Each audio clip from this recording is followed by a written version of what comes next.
Now, the Third Way Alliance of Kenya presidential candidate Ekuru Aukot has now dropped his opposition to the inclusion of all 7 candidates in the fresh presidential election. Aukot says his decision is meant to ease the political tension in the country, even as he demanded the IEBC to make public all plans underway for the October 26th repeat poll. Timothy Otieno reports.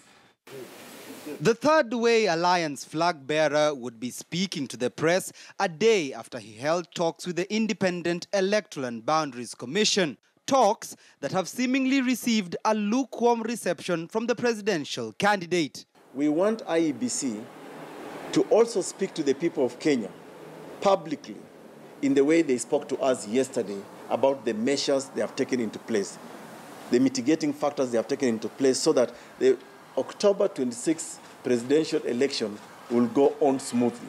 Aukot says the commission revealed plans on how they would transmit election results during the October 26th poll, even though he needed said plans to be made in writing.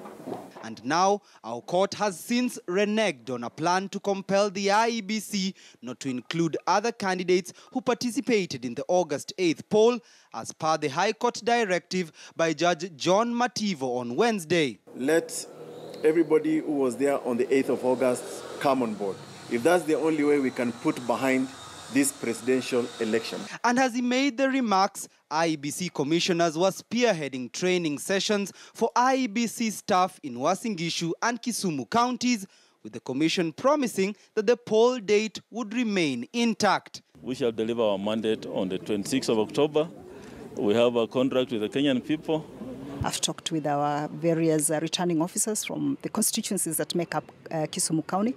I have heard the concerns that they have raised. I will take back those concerns, the security concerns, to the commission, so that as a commission we can look and see which is the best way of ensuring that we protect the integrity of the election, but also our staff. The IEBC chairman has maintained that the decisions coming out of the IEBC are all collective, insisting there was no division among the commissioners. We are working as a team. Yes, we have areas of differences of opinion, but at the end of the day, a decision has to be made, and the majority in the commission carry the day. NASA is pushing to have the October polls postponed for 90 days to allow for fresh nominations, even though some quarters believe the election should proceed with or without Raila Odinga. We have written to them as a commission to say, look, these are your disabled minimums, this is what we can do, this is what we can't do. And so if there are any other issues which have not been addressed, our door is still open for discussion. This is again the problem we seem to have with the IEBC, their indecisiveness. If a candidate says, I don't want to be in the poll, why do you force his name into the ballot? If the court of law says, include one particular individual, why do you go on a fishing expedition to look for other people who may be interested in a repeat poll? Aukot, whose recent High Court victory to have his name added to the ballot during the forthcoming presidential election, believes he is the best bet for Kenya.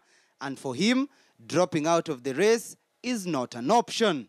Timothy Otieno, KTN News.